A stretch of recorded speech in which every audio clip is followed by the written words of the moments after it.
So when you came to Fanatics, in your opinion, it lacked poor technology, it had little data and trainings really needed to be revamped. So how did you take that and then take Fanatics on the path of success in those areas?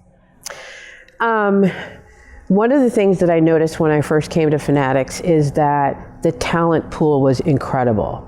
So we had these really awesome leaders, and the leaders were kind of working in their silos versus working together.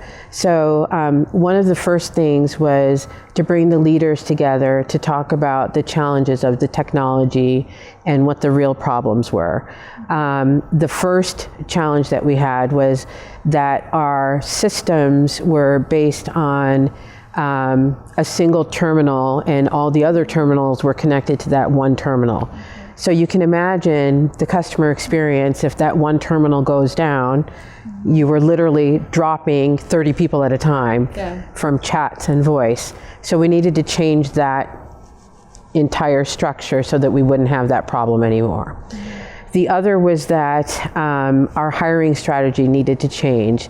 We wanted to bring people in that were super passionate about sports, super passionate about customer service and serving our fans, and excited about the career path potential that they could get at a large company like Fanatics.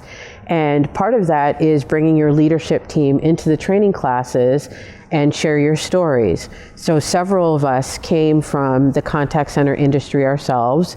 We came from serving roles. We were agents on the phones in our earlier positions, and we really could articulate to our new hire classes that when you come to Fanatics, you have an opportunity, if you follow the rules, take super care of our customers, we're going to take care of you, and if you're a top performer, you have an opportunity to continue on as part of the Fanatics family.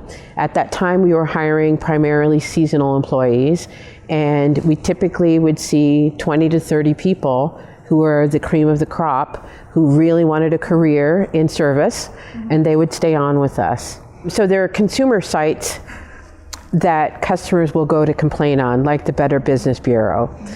We found that we didn't have a process in place to address those issues.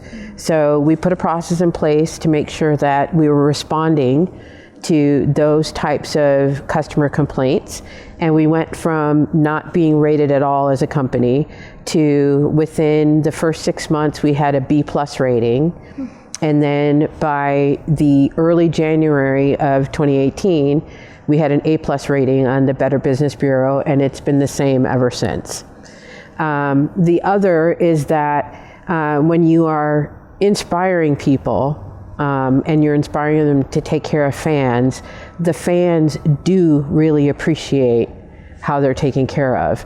And so we put processes in place to track, how often is a fan asking to speak to a supervisor to give a kudos call. And we celebrated those kudos by posting them and sharing them throughout the contact center. And that was another part of the energy that changed the culture. I think that the other part of our transition is that we needed to move from spreadsheets to manage the operation of the contact center to world-class technologies like using Genesis as our workforce operations infrastructure, updating our desktop CRM so that, when you're supporting the customer, it's kind of one-stop shopping and your tools are all in one place. Creating reference systems so that you don't have to remember every little thing and potentially give the customer wrong information, but you can look it up at your fingertips and make it a seamless conversation with the customer. So it's been quite a transformation. Like you say, like Urban Meyer, his phrase is own it. You say, own your employees and the experiences they're having, like that? Absolutely. We have to own our employee experiences.